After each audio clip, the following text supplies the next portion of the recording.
ஹல்லேலூயா. கர்த்தருடைய பரிசுத்த நாமத்திற்கு மகிமை உண்டாவதாக. இந்த நாளிலும் ஏசப்பா நம்ம ஒவ்வொருவருக்கும் கொடுக்கிறதான நல்ல வார்த்தை வேதாகமத்திலிருந்து கொலோசையர் 4வது அதிகாரம் 15வது வசனம். புறம்பே இருக்கிறவர்களுக்கு முன்பாக ஞானமாய் நடந்து காலத்தை பிரயோஜனப்படுத்தி கொள்ளுங்கள். ஆமேன்.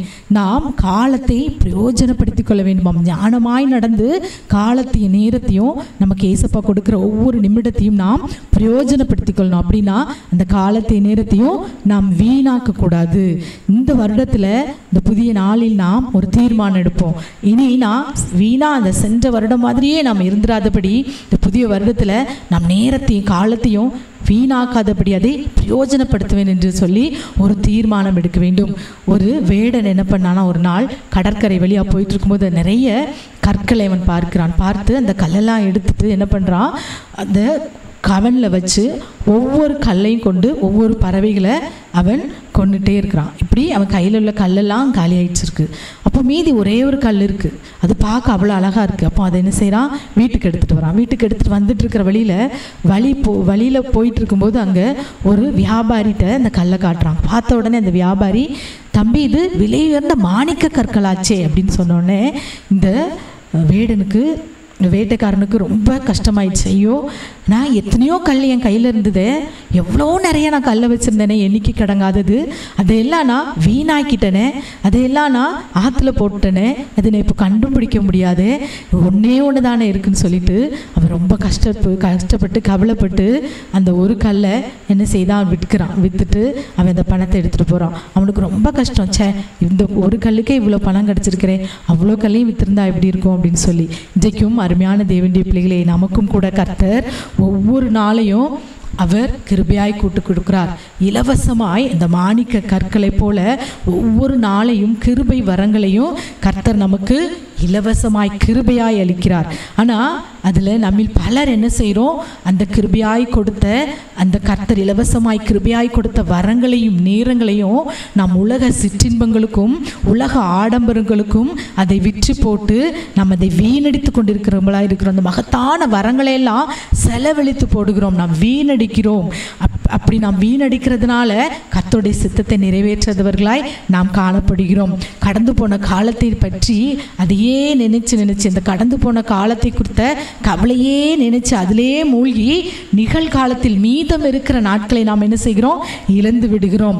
கடந்த காலத்தில் நினைவிலே நம்ம ஆழ்ந்து விடாம அந்த கடந்து போன காலத்தில் உள்ள சில காரியங்கள் ஒரு மன அழுத்தத்தை கொண்டு வரும். அதையே நினைச்சு அதிலே ஆழ்ந்து விடாம நமக்கு முன் இருக்கிற இந்த மீதி இருக்கிற ஒவ்வொரு நிமிடத்தையும் நாம் என்ன செய்யணும், பிரயோஜனப்படுத்திக் கொள்ள வேண்டும். கர்த்தர் நமக்கு கொடுத்திருக்கிற கிருபை வரங்களை நாம் பிரயோஜனப்படுத்தணும். இன்னைக்கு அநேகருக்கு ஏசப்பா கிருபை வரங்களை கொடுத்திருக்கிறார். சிலருக்கு நல்ல ஜெபிக்கக்கூடிய தாளந்து இருக்கும், ஊழியத்தை தாங்கக்கூடிய தாளந்து, சுவிசேஷம் சொல்லக்கூடிய தாளந்து, இன்னும் நிறைய தாளந்துகளை வச்சிருப்பாங்க. ஆனால் அந்த தாளந்துகளை என்ன செய்வாங்க, பூட்டி வச்சிருவாங்க. விளக்கை கொளுத்தி விளக்கை மரக்காலில் வைக்காமல் விளக்கு தண்டின் மேலே வைக்கணும். ஆனால் இவங்க இன்னைக்கு நிறைய பேர் கொடுத்த கிருபை வரங்களை வீணாக்கி கொண்டு மறைத்து வைத்து கொண்டு மற்றவங்களுக்கு பிரயோஜனம் இல்லாமல் தனக்கும் பிரயோஜனம் இல்லாமல் இன்னைக்கு வீணடித்து கொண்டு இருக்கிறோம். சென்ற வருடம் எப்படியோ இருந்துட்டு போகலாம், ஆனால் இந்த வருடத்தில் நாம் இந்த சோம்பேறித்தனத்திற்கு இடம் கொடுக்காதபடி நாம் என்ன செய்யும், சுறுசுறுப்புள்ளவர்களாய் மாறி ஒவ்வொரு நிமிடத்தையும் கர்த்தர் நமக்கு கொடுத்த கிருபை வரங்களையும் வீணடிக்காதபடி அவைகளை என்ன செய்யணும், நாம் பயன்படுத்த வேண்டும். அந்த தாளந்துகளை வாங்கினவன் அப்படி தான் என்ன செய்தான், ஒருத்தன் மண்ணில் புதைச்சி வச்சான், மற்றவங்களாம் அதை வியாபாரத்தில் போட்டு பெருக்குனாங்க. இன்றைக்கி நமக்கு கொடுத்த நேரத்தையும் கிருபை வரத்தையும் புதைத்து சோம்பலுக்கும் உலக சிற்றின்பங்களுக்கும் இந்த போனை பார்த்தே இன்னைக்கு மணிக்கணக்காக இருந்து நேரத்தையும் காலத்தையும் வீணடிக்கிறவர்கள் இன்றைக்கு அநேகர்.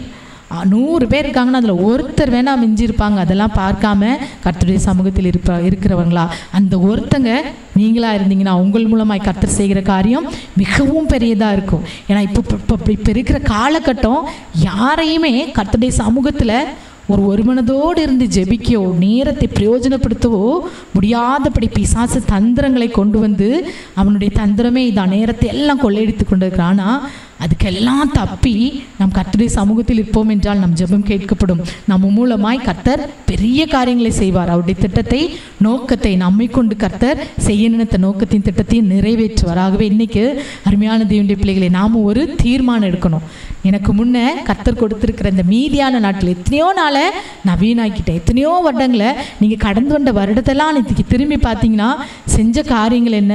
ஒன்றுமே இருக்காது, பூஜ்ஜியமாக தான் இருக்கும். ஆனால் நம்ம எதையாவது செய்யணும். கர்த்தருக்காக நாம் செய்ய வேண்டும், நமக்காக நாம் செய்ய வேண்டும், நம் குடும்பத்திற்காக நாம் செய்ய வேண்டும்.